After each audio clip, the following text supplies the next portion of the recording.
Well, with concerns over a shaky stock market, many people are finding unique ways to invest, even make some quick cash. Aaron Parsegian explored an alternative investment. Joins us now with a look. What's up, Aaron?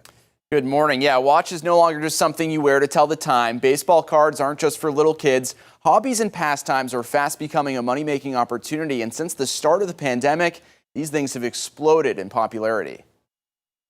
This particular one is about $100,000. If you want to talk watches with anyone, Jeff Hess is the guy. I mean, he wrote a literal book on Back it. in the 90s, no one knew much about Rolexes and the history. And he's been in the business for decades as CEO of Old Northeast Jewelers and Hess Fine Art in St. Pete. You and I both know you don't need a watch to tell the time. It's more of a jewelry and investment thing now than it is for a watch, because everybody has a cell phone, obviously. For roughly 90% of watches, they are just jewelry you buy and wear and won't be worth what they cost down the line. But for a select few, from brands like Patek Philippe, Audemars Piguet, and of course Rolex, those watches can make you money.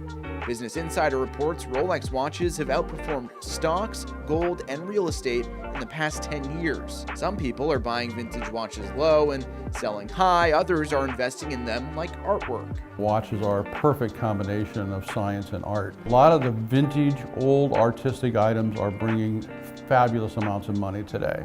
Some brands like Seiko are super popular and much cheaper to get into, but if you're aiming for big bucks, Hess says look no further than the Rolex Daytona. I started buying them in the 1980s in St. Petersburg, and we were advertising in the St. Petersburg Times, as it was called then, to buy them for $2,500.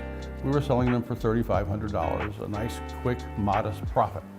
Well, today those same watches are bringing in $100,000. So yeah, it will cost a lot to get one yourself, unless you get lucky, rummaging through your attic or at a yard sale. And while you're there, maybe also check for something else. There's definitely been a pretty significant upswing in just the value of cards. Baseball and trading cards are having a renaissance. We've definitely seen a big uptick in the number of people that are getting into this hobby and physically coming to stores now that they can again. Ashton Vale is the GM of Titan Cards and Games in Pinellas Park. The card market is designed, especially the sports card market, it's designed with a rarity built into it. Which is helping drive up the value of cards as more people take an interest or get back into an old hobby. First off, it's a 5 of 5s. There's not a lot of these. The point of entry, if you want it to be, is pretty low. Sure, you can buy an old Mickey Mantle card at a premium and hope it increases in value over time, or you can buy a pack and try to find a future star.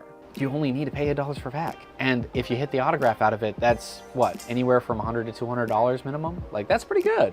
Like, it's a real easy way to make quite a bit of money very quickly.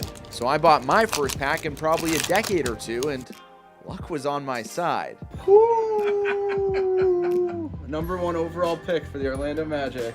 Inside was an Orlando Magic star Paolo Banchero autographed rookie card.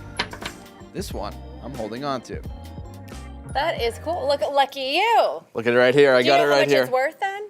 I saw on eBay, I think it was going for a few $100s already. So we're hoping he wins the Rookie of the Year. Yeah. We're hoping he wins several championships. Help a guy out over Yeah. there, Got some more there, so I'm going to hold on to this. Yeah, so I got you guys some too we're going to hold on to here. They didn't have any Alabama players, but I got you a Charlotte Hornets player. Oh, okay, Hayward. like that, Gordon Here you go, Hayward. Chet Holmgren. Chet Holmgren Give that to your thunder up. son. Maybe you can get a couple textbooks in a few years. That's you know? I like this Awesome. guy. I like Hey, this ladies, guy. I have also heard Thank you, that sir. a Chanel bag holds its value pretty well as well. Handbags, vintage wine, alcohol bottles, these things are all in that same kind of category. All right, that's really cool. Awesome.